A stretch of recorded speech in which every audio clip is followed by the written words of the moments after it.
오늘 그 말씀 제목은 성경 기록, 성경은 무엇을 말하고 있는가, 여기에 대해서 좀 말씀을 나누고자 하는데요.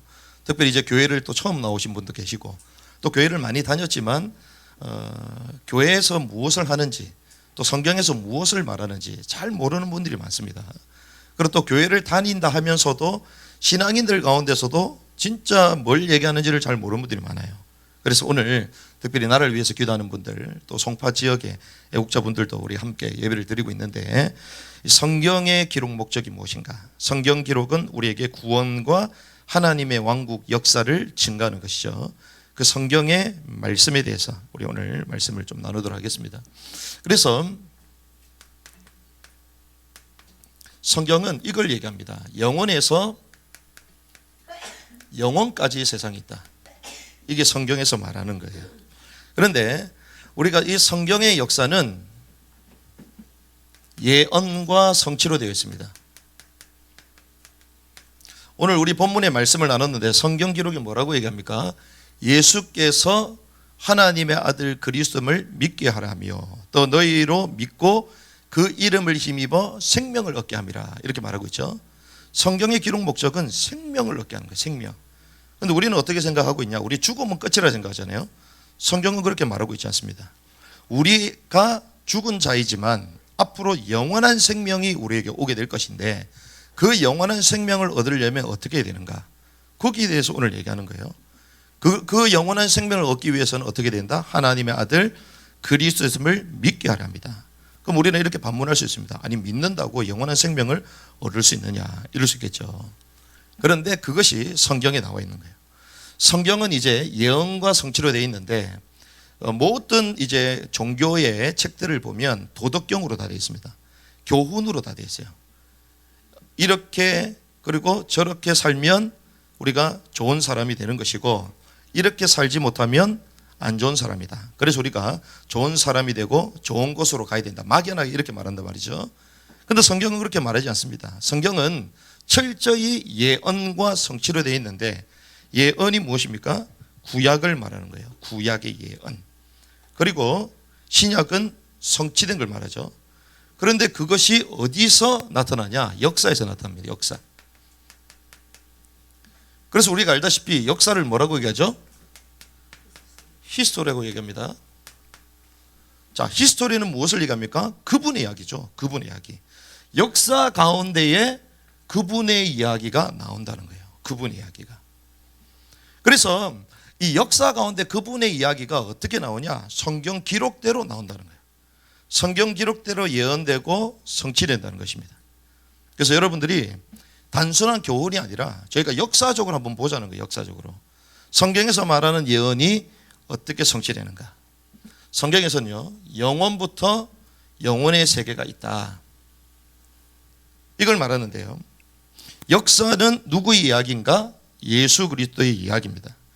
그런데 그 예수 그리스도의 이야기가 예언되고 성취되는데 그게 어디에 나옵니까? 성경에 나온다는 거예요.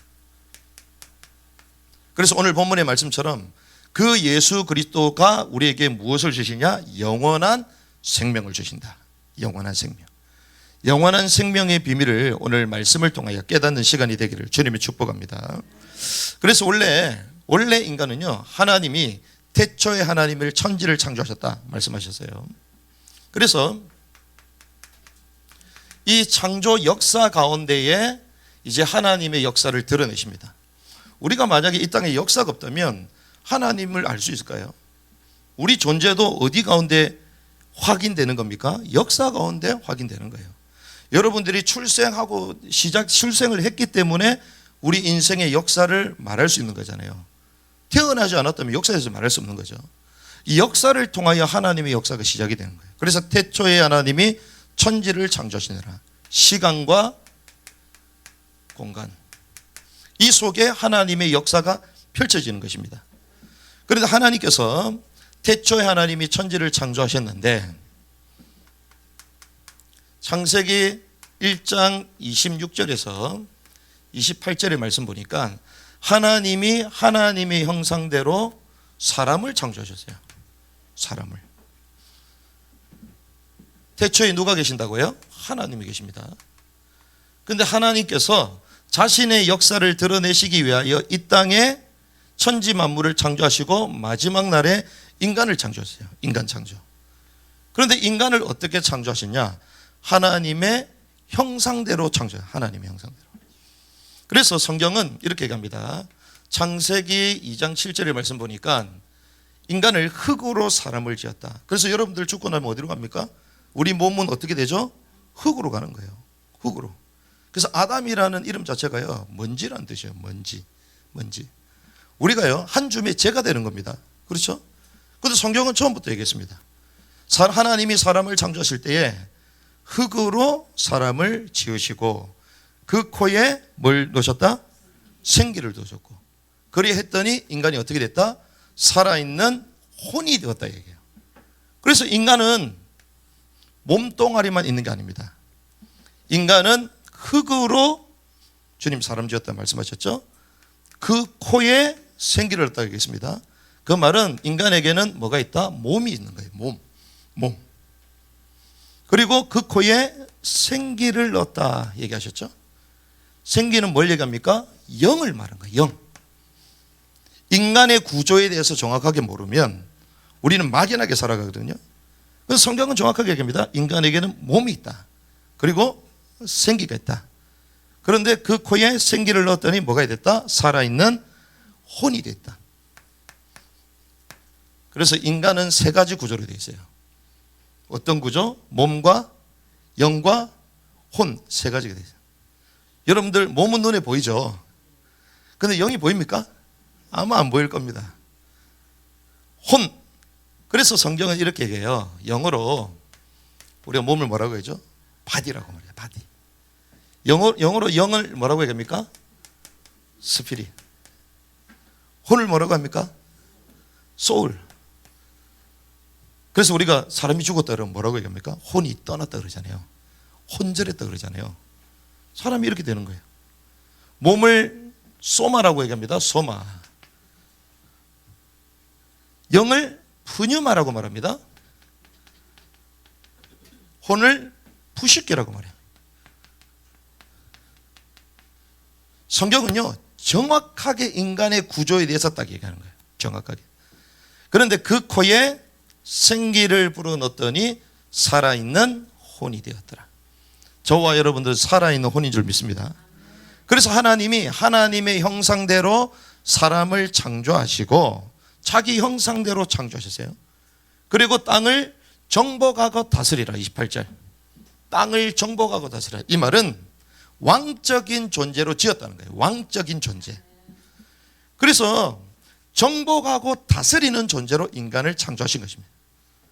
그래서 그 대표적인 게 무엇입니까? 아담이 창조되고 난 이후에 모든 생물들에 뭘 지어줘요? 이름을 지어주는 거예요. 이름을 지어주는 게 무슨 뜻입니까? 정복한다는 뜻이거든요. 그렇죠? 아이가 엄마 이름을 지어줍니까? 아니죠. 부모가 아이 이름을 지어줘요. 그 말은 그 권한과 그 통치 권한을 부모가 가지고 있다는 거죠. 통치자를 말하는 것입니다. 그래서 그 통치 행위를 어디서 하냐? 에덴 동산에서 하라는 거예요. 그래서 주님이 에덴 동산에 인간을 두신 것입니다. 그런데 주님이 이 에덴 동산 중앙에 뭘 두셨냐? 선악을 알게 하는 나무를 두셨고요. 이걸 우리는 선악과 이렇게 얘기합니다. 그리고 요것만 있었던 게 아닙니다. 뭐가 있었어요? 생명나무가 있었어요. 그런데 그걸 어디다 두셨다고요? 동산 중앙에. 왜 동산 중앙에 이걸 두셨을까요? 가장 중요한 겁니다. 가장 중요한. 너희가 어떤 존재다? 하나님의 형상대로 창조함을 입은 존재다. 그리고 동산 중앙에 이걸 보면서 뭘 따먹어야 된다? 사막나무 선악과가 아니라 생명나무. 이 말은 생명을 선택하는 삶을 살아야 된다. 그렇죠? 근데 그 지침을 누가 주셨어요? 하나님. 그래서 하나님의 말씀에 순종하는, 하나님의 말씀에 순종해서 뭘 먹는다? 생명나무를 먹는 존재.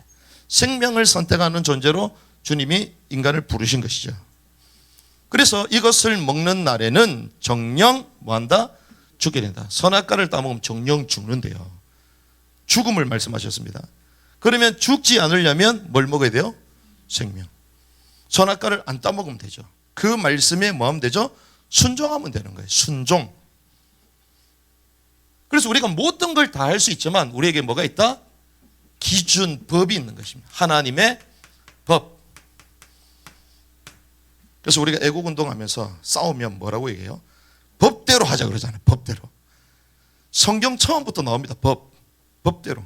이 법을 파괴하는 게 좌파들이 하잖아요. 좌파들이. 우리는 법대로 하자는 거예요. 법대로. 하나님이 모든 자유를 다 주셨지만 어떤 자유다? 하나님의 법 안에서의 자유를 말하는 거예요. 자유주의와 보수주의가 다른 거 아시죠, 여러분들? 애국운동하는 3년 애국운동 하셨으면 이거 다 알아야 됩니다. 보수주의는요, 무조건 자유롭게 놀자가 아니에요.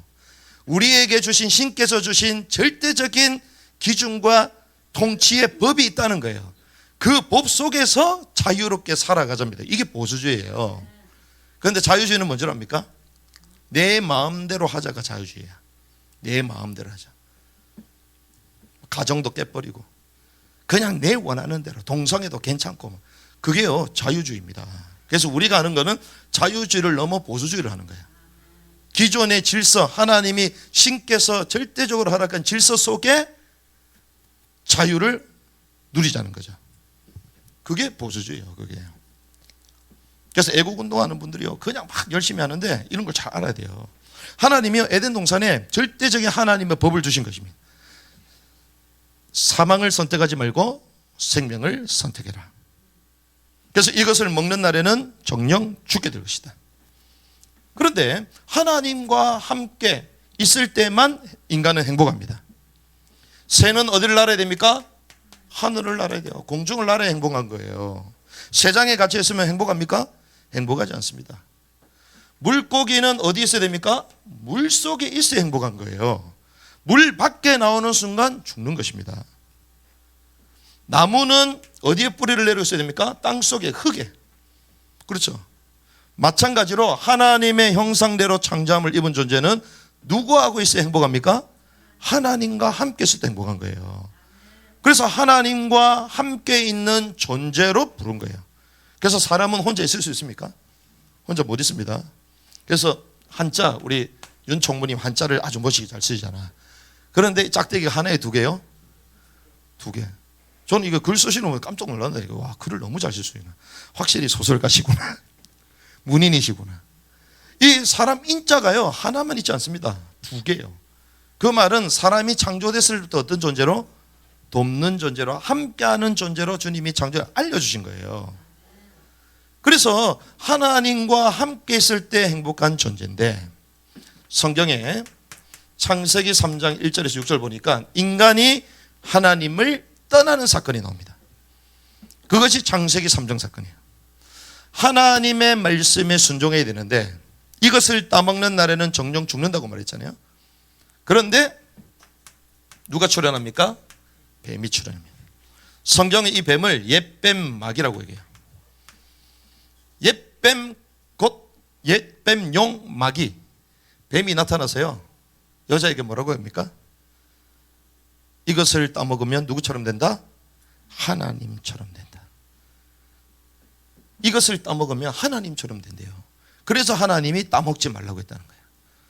그 말을 들으니 어떻습니까? 먹음직도 하고 보암직도 하고 지혜롭게 탐스럽게 할 만한 열매인지라.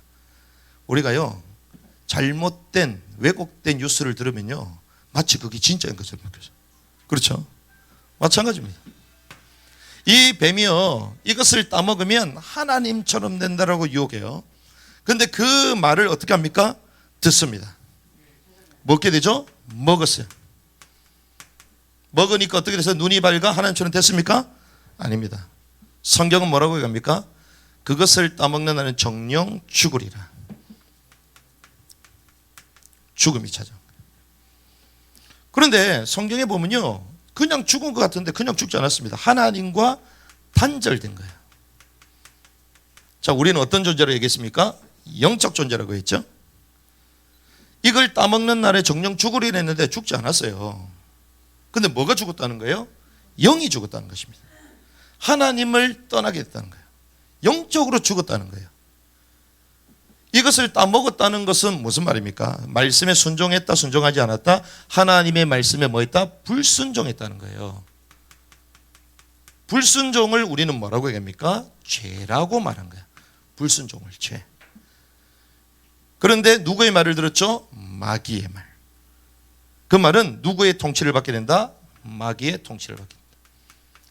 그래서 이 창세기 3장의 이 사건은 인간이 하나님을 떠나고 죄 가운데 빠지고 사단에게 딱 잡히게 되는, 하나님의 말씀에 불순종함으로 하나님과 함께해서 행복한 존재가 사단에게 잡히게 되고 죄 가운데 거하게 되고 하나님을 떠나게 되는, 영적인 단절하게 되는 이 사건이 여기에 일어나기 시작한 것입니다.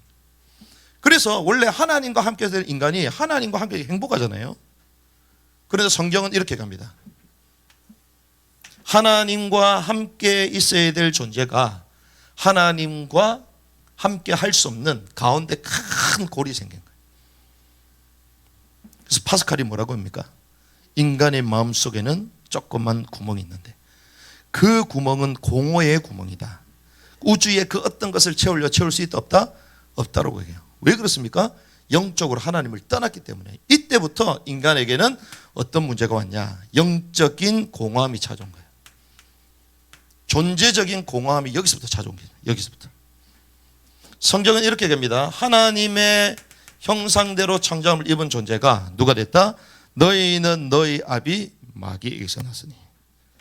하나님의 자녀가요, 신분이 마귀의 자녀가 된 거예요.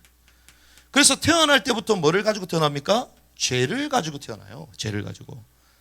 그래서 아이들 어렸을 때 좋은 거 가르쳐주면 따라합니까?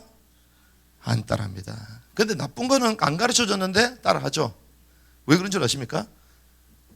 처음부터 하나님을 떠난 원죄를 가지고 태어나요. 원죄를 가지고.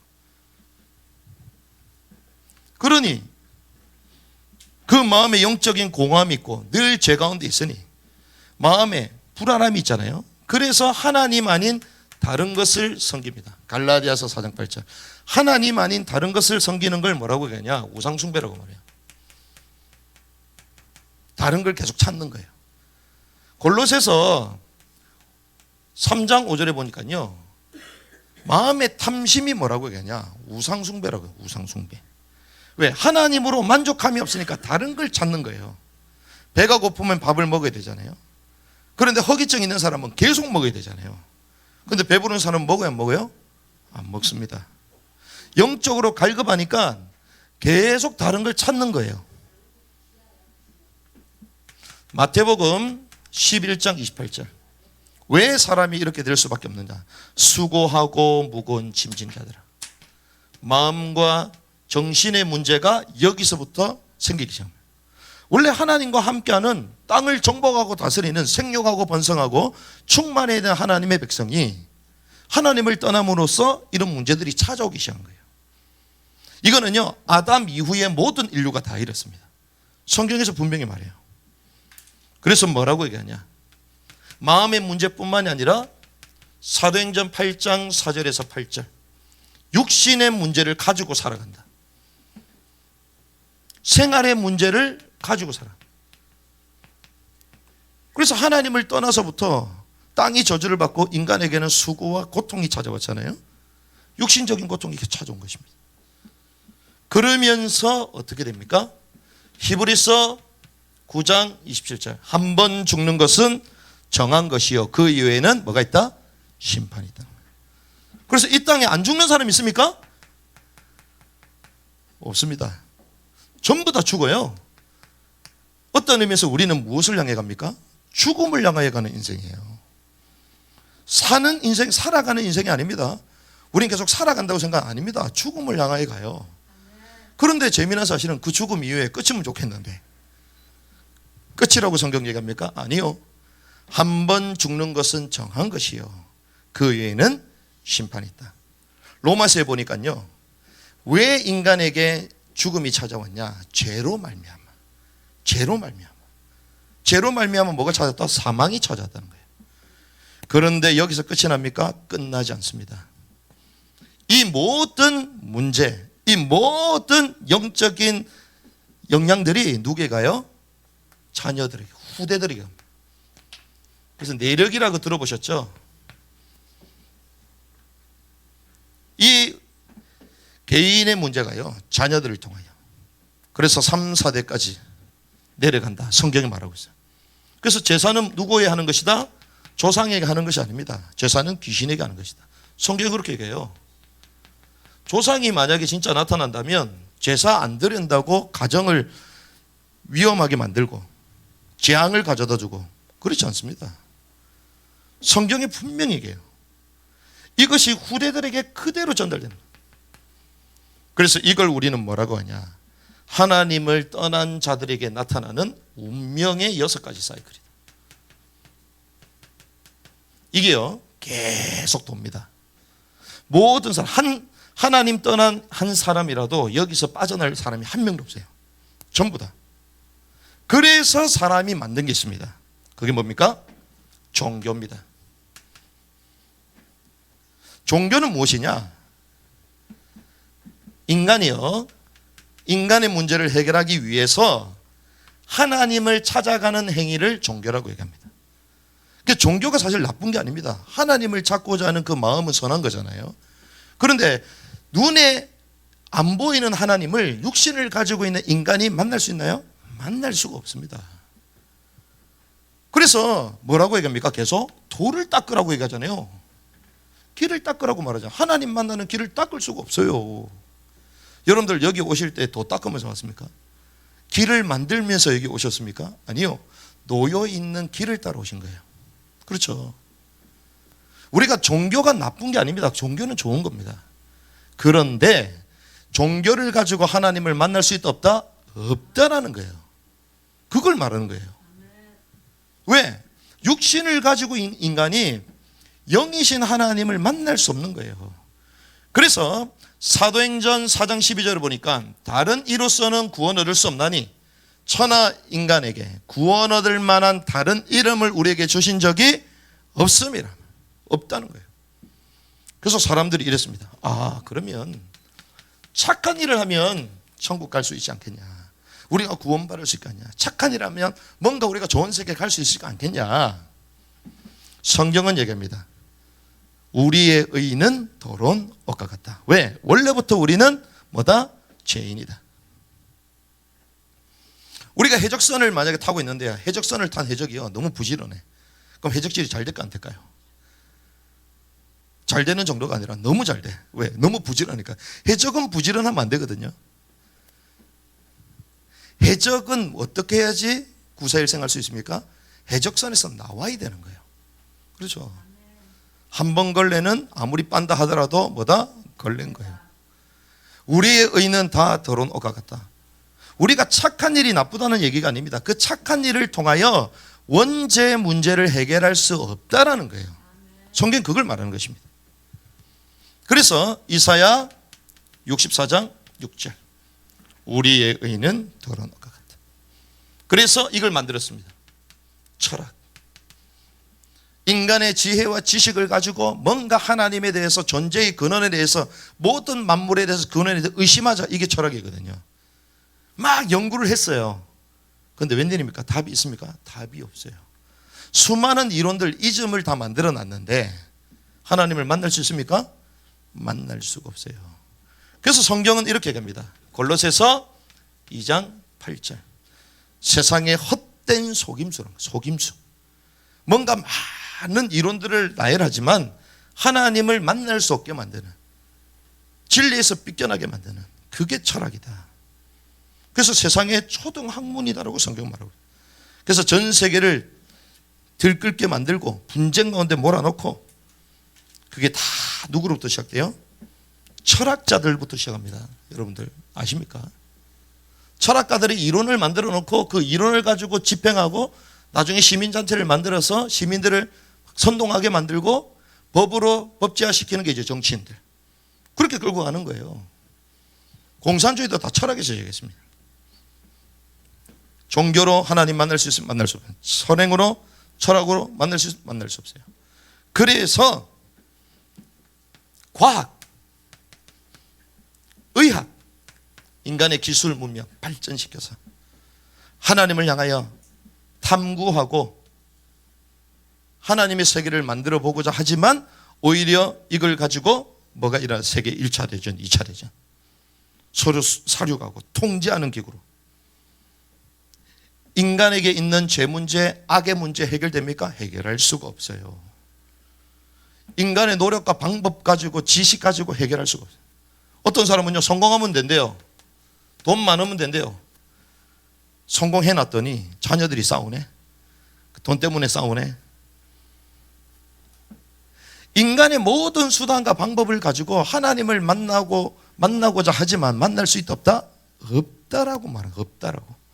이 모든 행위들이 틀린 게 아니고 나쁜 게 아님에도 불구하고 하나님을 만날 수 있다 없다? 없다. 그래서 인간은 계속 이 사이클대로 살아가는 거예요.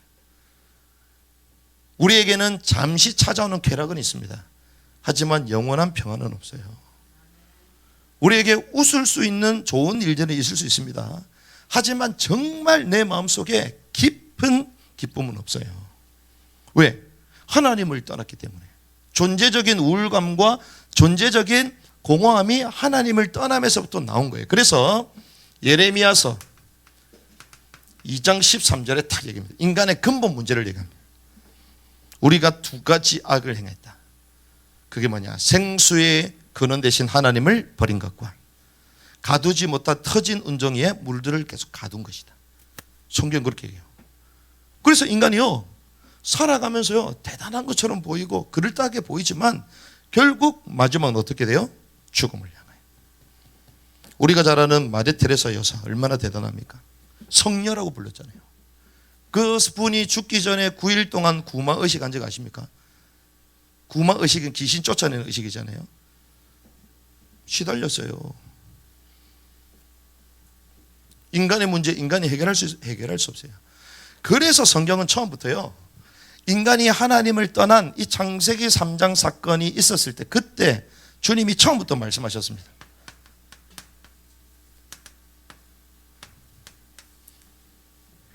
이 인간의 문제를 어떻게 할 거냐, 이 죄의 문제를 어떻게 할 거냐, 딱 한 가지. 여자의 후손이 뱀의 머리를 상하게 할 것이다. 이게 창세기 3장이죠. 처음에 말씀하신 원복음이라고 말해요. 복음을 우리에게 주신 것이에요. 우리 인간의 힘으로 인간의 죄 문제를 해결할 수 없기 때문에 하나님이 이제 처음부터 우리에게 아담아 네가 어디 있느냐, 주님 아담을 찾아오셔서 말씀하신 게 네가 종교, 선행, 철학, 과학, 성공 열심히 해가지고 행위를 통하여 이 문제 해결할 수 있다라고 말하신 게 아니고 뭐라고요? 여인의 후손이 뱀의 머리를 상하게 할 것이다. 처음부터 뭘 말씀하셨어요? 복음을 주신 것입니다. 복음. 그래서 복음을 뭐라고 합니까? 기쁜 소식. 인류에게 기쁜 소식. 그게 복음이요. 복음. 그런데 이 창세기 3장 15절을 뭐라고 합니까? 메시아라고 말해요. 메시아가 오실 것이다. 메시아가 오실 것이다. 여러분들 메시아 들어보셨죠? 메시아. 할렐루야, 핸델의 메시아. 이 메시아가 근데 무슨 뜻입니까? 메시아가 기름 부음 받은 자라는 뜻이에요. 이 땅에 누가 오실 것이다? 메시아가 오실 것인데 그분은 어떤 자다? 기름 부음 받은 자로 오실 것이다. 이 말을 하는 거예요. 근데 성경에 보니까 기름 부음 받은 자가 세 직분이 나옵니다. 구약에. 그래서 기름 부음 받은 자가 이 땅에 오실 것이다. 성경에 뭐요? 예언돼 있어요. 예언. 그게 어디예요? 구약의 구약. 근데 기름 부음 받은 자가 누구냐? 선지자가 기름 부음을 받습니다. 선지자가. 성경에 보면, 구약에 보면 선지자 세울 때 뭐요? 기름을 부어주잖아요. 그리고 기름 부음 받은 자가 있습니다. 누구요? 제사장을 세울 때에 기름을 부어줍니다. 그래서 구약에 계속 제사장이 나와요. 제사장. 근데 제사장이 뭐합니까? 죄 문제 해결하는 사람이잖아요. 또 누가 기름 부음을 받습니까? 왕이 기름 부음을 받아요. 왕. 성경에는 뭐라고 하냐? 제선지자, 제사장, 왕, 이 세 직분을 감당할 참된 기름 부음 받은 자가 오실 것인데 그분이 누구다? 메시아는 메시아. 그러면 왜 선지자로 오셔야 됩니까? 선지자는 뭘 알려주는 사람이요? 길을 알려주는 사람. 무슨 길? 하나님께 돌아가는 길을 알려주는 사람이잖아요. 그래서 성경에 요한복음 14장 6절, 내가 곧 길이요 진리요 생명이니 나로 말미암지 않고는 아버지께로 갈 자가 있다 없다? 없다. 그래서 예수님께서 하나님 만나는 누구로? 길, 선지자로 오신 거예요. 선지자로. 로마서 5장 8절, 우리가 아직 뭐 되었을 때? 죄인 되었을 때에 그리스도께서 우리를 위하여 죽으심으로써 우리에 대한 자기의 사랑을 확증하셨다. 마가복음 10장 45절, 이분은 섬김을 받으러 온 것이 아니라 섬기고 도리어 대속물로 주려 합니다. 그분이 뭐로 오셨어요? 제사장으로서. 제사장으로 오셔서 뭐 문제를 해결하셨다? 죄의 문제를 해결. 하나님 떠난 인간이 해결할 수 없는 근본적인 죄 문제를 해결할 그분이 제사장이요 대속물이 되셨다. 그래서 요한복음 1장 29절을 보니까 보라 세상 죄를 지고 가는 하나님의 어린 양이다. 성경 그렇게 말한 거예요. 자, 왕이 기름 부음을 받는다 얘기했습니다. 사단의 권세를 멸하실 누가 오셔야 돼요? 참된 왕이 오셔야 되는 거예요. 그래서 요한복음 요한 1서 3장 8절을 보니까 하나님의 아들이 나타나신 이유는 마귀의 일을 멸하기 위해서 오셨다. 그래서 그분은 뭐로 오실 것이다? 왕으로 오실 것이다. 그래서 마태복음은 유대인의 왕으로, 그 혈통, 왕의 혈통으로 오신 분이 누구시다? 예수님이다 말하는 거예요. 그래서 이 하나님 만나는 길이 되시고 선지자가 되시고 제 문제를 해결하는 대속자, 대사장이 되시며 사단의 권세를 멸하실 참된 왕, 이 세 가지 직분을 감당할 그리스도로 그분이 오시는데 그분이 어디의 땅에 오실 것이냐? 베들레헴에 오실 것이다. 성경이 처음부터 얘기했어요. 처음부터. 그분이 어떻게 태어날 거냐? 동정녀 탄생하실 것이다. 남자를 알지 못하는 죄 없는 자로 오셔야 되기 때문에 성령으로 잉태해야 되기 때문에 처녀의 몸에서 나실 것이다. 처녀의 몸에서. 그런데 그분이 누구냐? 마태복음 1장 21장. 그 이름을 예수라고 하셨는데 그 예수는 저희의 자기 백성을 저들의 죄에서 구원할 자이십니다. 그래서 예수님이 뭐로 오셨다고요? 그리스도로 오신 것입니다. 메시아로 오신 것입니다. 이 말은 하나님 만나는 길, 죄 문제 해결하는 제사장, 사단의 권세를 멸할 왕으로 오셨음을 성경은 예언했고 그대로 주님이 오신 거예요. 우리 인간의 힘으로 이 문제를 해결할 수가 없어요. 그래서 하나님이신 그분이 친히 뭘 열어주셔요? 길을 열어주신 길을. 그러면 이걸 어떻게 됩니까? 성경은 이렇게 갑니다. 로마서 10장 9절에서 10절 말씀 보니까 마음으로 믿어 의에 이르고 입으로 시인하여 구원 얻게 된다. 자, 이 사실을 믿을 때에 구원을 받는다고 말해요. 자, 종교 행위를 한다고 구원받는 게 아닙니다. 선행을 행한다고 구원받는 게 아닙니다. 철학적인 사고를 가지고 하나님을 만날 수 없어요. 과학과 성경과 인간의 모든 걸 가지고 하나님을 만날 수 없습니다. 그렇기 때문에 주님이 처음부터 요한복음 3장 16절 하나님이 세상을 이처럼 사랑하사 독생자를 주셨으니 하나님이 자기 백성을 구원하기 위하여 하나님이신 그분이 친히 우리에게 길을 열어주셨어요. 여러분들 자녀가 계시잖아요. 자녀가 여러분들한테 뭐 제대로 뭐 해준 게 있습니까? 해주셔가지고 여러분들 내 자녀라고 유산도 상속하십니까? 아니죠. 내 자녀이기 때문에 다 주는 거예요. 하나님께서 친히 인간을 하나님의 형상을 창조하셨고 이 죄 문제에서 해결할 수 없기 때문에 하나님이신 그분이 친히 모든 길을 다 여신 것입니다. 그래서 뭐 하기만 해라? 믿기만 하라고. 믿기만 해라. 요한복음 1장 12절 영접하는 자 곧 그 이름을 뭐 하는 자? 믿는 자들에게는 하나님의 자녀가 되는 권세를 주셨으니 믿을 때 뭐가 된다? 하나님의 자녀가 된다는 거예요. 그래서 이걸 믿는다는 것은 값싼 구원을 말하는 것이 아닙니다. 왜 이 얘기를 하실까요? 인간의 것으로 구원받을 수 있는 것이 하나도 없기 때문에 하나님이 친히 믿으라는 거예요. 마음으로 믿어 의에르고 입으로 시인하여 구원을 받게 된다. 그래서 여러분들 마음의 이 사실을 믿고 영접할 때에 하나님의 자녀가 되는 줄을 믿습니다. 그래서 믿을 때에 뭐가 되냐? 하나님의 자녀가 된다. 원래는 무슨 자녀였어요? 마귀의 자녀. 예수 그리스도 영접하는 순간 뭐가 돼요? 하나님의 자녀가 됩니다. 하나님의 자녀가 된다는 것은 내 안에 누가 거하신다? 죽었던 영을 주님이 살리십니다. 그래서 누가 내 안에 거하신다? 성령이 내 안에 거하시는 거죠. 이걸 우리는 성령 내주라고 말합니다. 내주. 성령이 우리 안에 거하시는 거예요. 죽었던 우리를 살리시는 거예요. 이걸 우리는 구원받았다고 말하는 것입니다. 우리 안에 성령이 거하시니까 누가 우리를 보호하죠? 구원받은 자들을 위하여 후사로 보내는 천사. 히브리서 1장 14절. 천사가 우리를 보호하는 거예요. 보호. 그러니 악한 세력, 흑암 권세가 우리를 장악할 수 있습니까?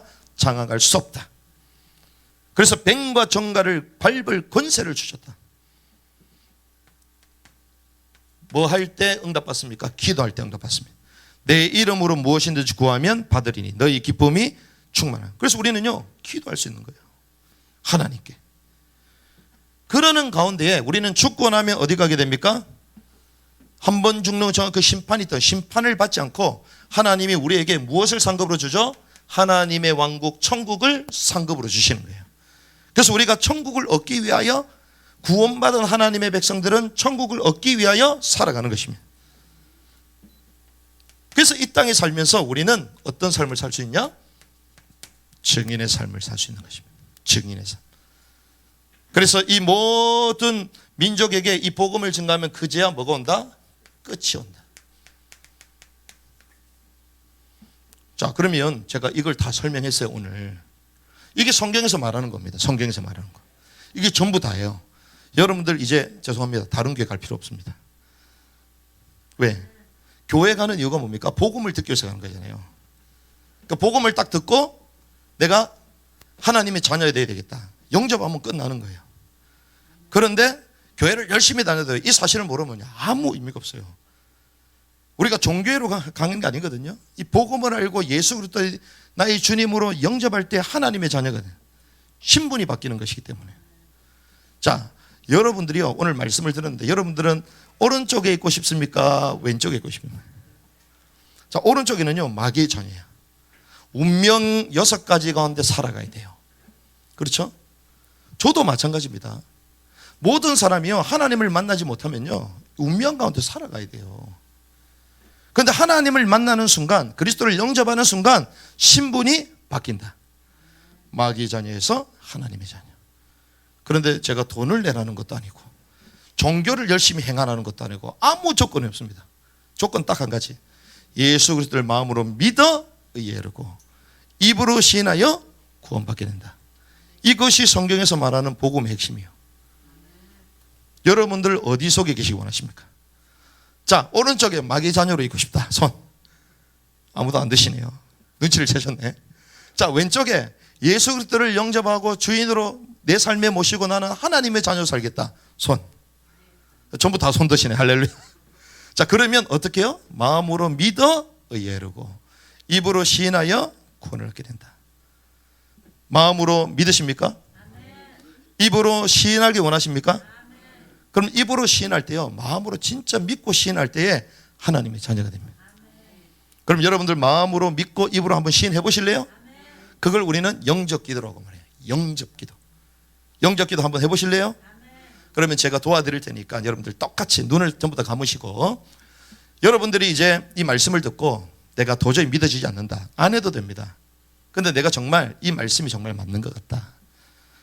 과거 죄와 사단과 모든 저주에서 벗어나서 하나님의 자녀로 내가 살아야 되겠다. 구원의 축복 가운데 내 삶이 들어와야 되겠다. 이런 마음에 확신이 드신 분들은 따라하시면 되겠습니다. 제가 기도하면 여러분들 똑같이 따라하시면 되겠습니다. 사랑의 하나님, 나는 죄인입니다. 하나님을 알지 못하고 살아왔습니다. 하나님을 떠나고 살아왔습니다. 제 가운데 있었습니다. 사단의 권세 아래 있었습니다. 일평생 종되었던 나를 용서하여 주시옵소서. 예수 그리스도께서 나의 제 문제를 해결하시고 하나님 만나는 길이 되시며 사단의 권세를 이기신 왕이심을 믿습니다. 그 메시아 그리스도를 내 마음에 영접합니다. 내 마음에 들어오셔서 내 삶을 인도하여 주옵소서. 나를 하나님의 자녀 되게 하심을 감사합니다. 예수님의 이름으로 기도합니다. 아멘. 할렐루야. 예수님을 내 마음의 주인으로 인격적으로 영접했어요. 억지로 한 것이 아니라 인격적으로 영접했어요. 그래서 성경은 마음으로 믿어 의뢰하고 입으로 시인하면 구원받게 된다. 진짜 이 고백이 여러분들이 진정한 고백이었다면 여러분들이 하나님의 자녀가 된 줄 믿습니다. 교회 간다고 하나님의 자녀가 되는 게 아니에요. 교회는 나중 얘기입니다. 나중 얘기. 아, 이 복음이 이거구나. 그때에 우리가 이런 7가지의 축복 가운데 살아가죠.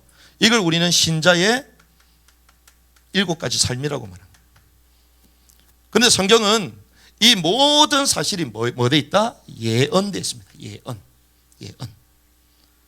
그러면 역사가요, 여기서 끝나는 게 아니거든요. 역사가 성취되고요, 역사가 시작이 있으면 뭐가 있어요? 끝이 있습니다. 끝. 자, 이 땅의 역사가 언제 끝날까요? 성경은 얘기합니다. 천국의 복음이 모든 민족에게 증하여 그제야 끝이 오리라. 끝이 오리라 얘기합니다. 끝이 온다는 것은 주님이 이 땅에 다시 오신다. 재림이라 그러죠. 주님이 이 땅에 오신 줄 믿습니다. 그걸 우리가 초림이라고 말해요. 그래서 예수님이 이 땅에 오셨어요? 안 오셨어요? 오셨습니다. 그래서 그 예수님이 자라나고 태어나고 사역했던 그 현장에 가잖아요. 그걸 우리가 성지순례라 그러잖아요. 그렇죠? 자, 유대인들이 1900년 동안 나라를 잃었습니다. 이스라엘. 여러분 아시죠?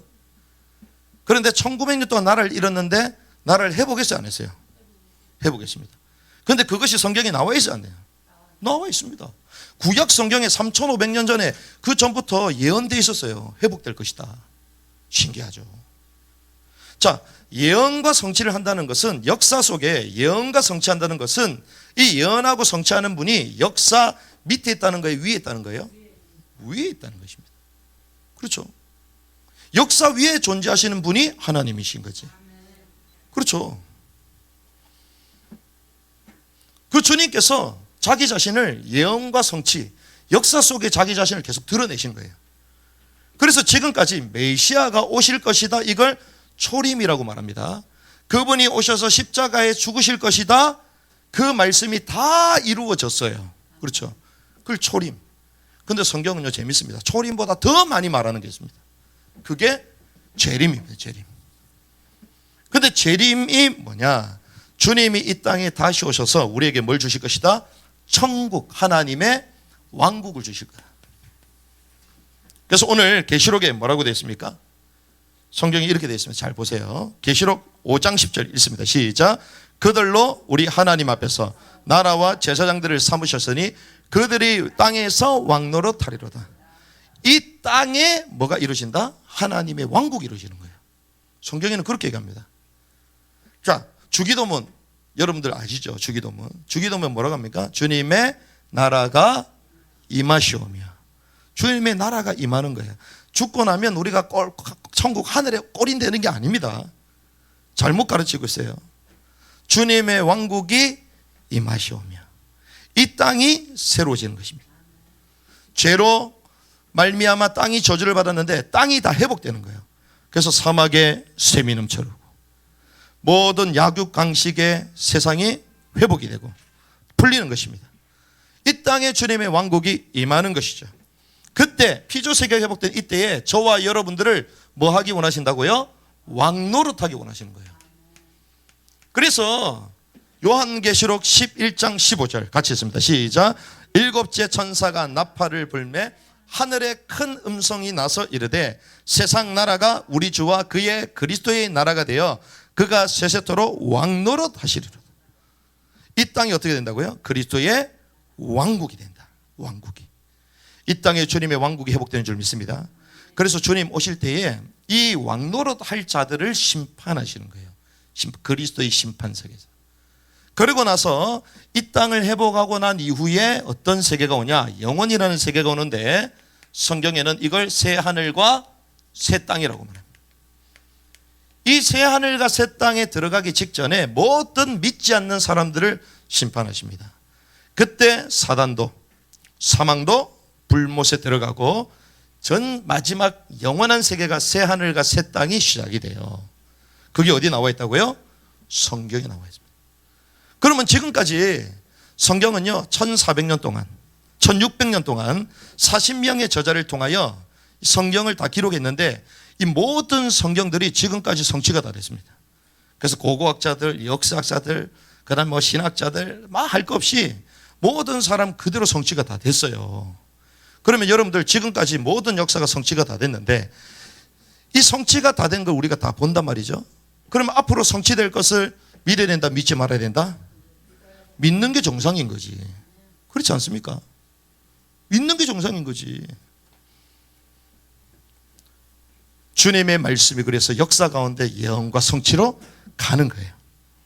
그래서 저와 여러분들은 특별히 주님이 다시 오시는 마지막 때로 가고 있는 줄 믿습니다. 그럼 여러분들이 애국운동 가면요 막 답답하잖아요. 나라가 왜 이 모양이냐. 죄송합니다. 성경은요 이 모양 될 거라고 얘기했어요. 그래 되어 있다니까요. 마지막 때 어떻게 될 거냐? 평화의 시대가 옵니다. 얼마 안 남았어요. 2030 여러분들 아십니까? 적 그리스도가 통치체제 평화의 세계입니다. 성경에 온다고 말해요. 제2바벨탑 운동이 적 그리스도 세계인데 디지털 전체주의를 말하는 거예요. 여러분들은 예수 안 믿어도 그 부분 알잖아요. 애국운동 다 압니다. 세상이 왜 이렇게 가지? 세상은 초연결 사회로 갑니다. 성경에 나와 있어요. 성경이 구닥다리가 아닙니다. 가장 초고속이요 초과학이요. 성경이 다 나와 있어요. 마지막 때 어떻게 될 건지까지 성경에 다 나와 있습니다. 그래서 우리는 시대를 보고 뭐 해야 된다? 사명을 감당해야 되는 거예요. 그래서 마지막 세계, 지금 트럼프 때 어떻게 했습니까? 이스라엘의 수도는 어디다? 예루살렘이다. 세계의 수도는 어디다? 예루살렘이다. 앞으로 유엔 법문이 어디로 갑니까? 예루살렘으로 갑니다. 그 조그만 나라가요 CNN, ABC 맞습니까? 그 메이저 방영 뉴스를 보면요 헤드라인 뉴스가 전부 다 이스라엘이에요. 여러분 아십니까? 한국 뉴스만 보십니까? 왜 계속 그렇게 나올까요? 전 세계의 화약고 예루살렘. 왜 거기가 뭐가 나오죠? 아브라함의 후손인 이삭과 이스마엘의 갈등. 그런데 그것이 나중에 정리가 돼요. 그럼 어떤 세계가 와야 되죠? 전체주의 사회, 통제 사회. 기술 가지고 전 세계를 하나로 딱 묶는 감시 통제에 다하는 세계. 그러면 범죄가 있을까 없을까요? 없죠. 다 알기 때문에. 그런 시대가 온다 안 온다? 온다라고 말하고 있습니다. 그래서 성경은요 구닥다리가 아닙니다. 가장 앞서 미래에 대한 모든 것들을 성경을 또 주님 다 주셨어요. 그래서 저와 여러분들은 낙심하지 말고 하나님의 말씀을 붙들고 마지막 시대를 넉넉하게 살아가야 될 줄 믿습니다. 그래서 나라를 위해서 기도하면서요 이 영적인 비밀, 복음의 비밀을 통하여 사람들을 살리고 또 마지막 때의 말씀을 가지고 사람들을 옳은 대로 인도하는 참 증인으로 살아야 될 줄 믿습니다. 그래서 저희는 아시다시피 뭐 이제 강화문에 막 지난번에 뭡니까 막 코로나 터지고 이럴 때에 집회한다고 위치 조작하고 막 그랬잖아요. 그래서 애국운동 한참 많이 할 때 여기 30명도 모이고 막 그랬거든요. 매주마다. 그때 제가 이 모임을 싹 없애버렸어요. 왜? 위치 추적을 다 하니까. 저희는 이제 강화문 팀 말고도 다른 모임들이 많습니다. 여기에. 그래서 저희들이 다 해산하자. 그랬는데 저희가 해산했을까 안 할까요? 안 했습니다. 우리는 우리끼리 계속 모였어요. 모여서 이 지역의 애국자들을 위해서 계속 기도했습니다. 그 열매로 여러분들이 지금까지도 애국운동 하신 줄 믿습니다. 그러니까 여러분들이요 그래서 노년에 더 힘을 내시고 나라를 위해서 기도하고 아까 전에 초반부 말씀하셨지만 왜 자유 대한민국 어떻게 세우셨습니까? 기독교 입국론으로 세워졌잖아요. 그게 무슨 말입니까? 성경에서 말하는 기존의 질서, 하나님이 우리에게 주신 창조 질서와 법 안에서 자유를 행사하라 이거예요. 인간을 통제하는 게 아니라. 그래서 여러분들이 하나님의 말씀을 가지고 애국운동하면서 사람들도 살리고 민족도 살리는 이런 은혜가 있기를 주님의 이름으로 축복합니다.